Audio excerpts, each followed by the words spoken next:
First and foremost, let me make a clarification. I am Professor and Head Department of Community Health Administration, and I was Acting Director 2 weeks back. I am going to speak about public health. We need more of these innovations in public health where 70% of the Indians reside, and only 30% of them have access to the healthcare. So what are our expectations for the public health? To provide best quality care to the community. And I think ever since I came, I have been listening to many of the innovations which are very, very useful for those 70% population who are residing in the rural areas.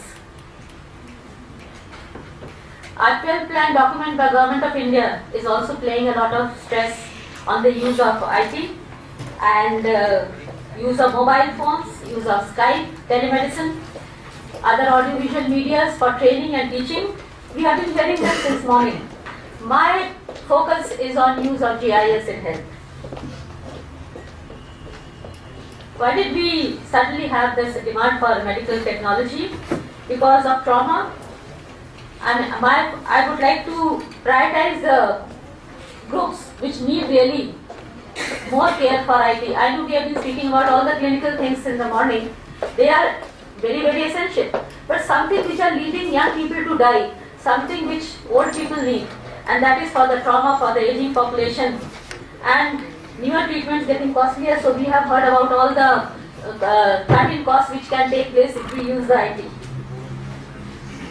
But it has to be affordable, accessible, awareness about the use, because if people do not know, nobody will come forward to use it, and the availability in the rural areas.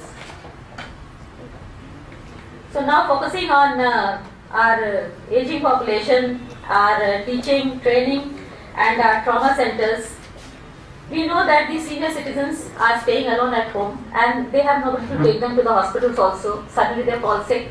So we would like to see how they can be given medicines at home. You have been seeing many ways and many things that are already being done. Telemedicine has already been discussed. So we can have this telemedicine system. The whole thing can be done by the person sitting at home. He sends a message across in his mobile to the monitoring device, to the service center where the nurses and the physicians who are at 24/7 monitoring, they make a diagnosis, they suggest some treatment. Either the message goes to the ambulance or it goes to the pharmacist who takes the medicines and delivers it at home. And they can be working through the medical insurance company also. So this system, it can be set up. It will be really a boon for our aging population. We are nearly 70 million in the country and it is increasing. What about others? The trauma patients. We know that one person is dying every 2 minutes and 50% of them die within the 15 minutes. If we can save them within those 15 minutes and take them to a safe place or attend to them, maybe we'll be able to help our trauma patients. So we can have, using the GPS and the GIS, real-time users have the ambulances, and these ambulances using the GPRS and the GIS can be rushed to the place where the accident has taken place, or even in other emergencies. It can rush to the place and take back the patient to wherever is needed, to the nearest hospital. So we have this use of GIS in a disaster. I said an emergency, I said trauma. In a disaster.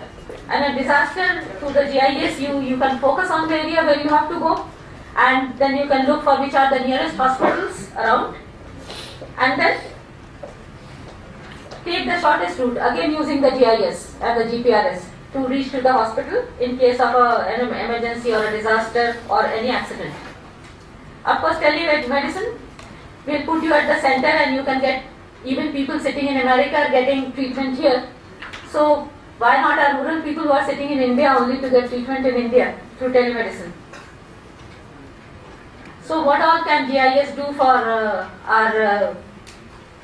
our people and for the healthcare? They can provide help in the operation services, for service delivery, for disease and risk factor mapping, for diet trends, for helping in environmental health, natural disasters, education and research, medical care, and of course go into more sophisticated modeling.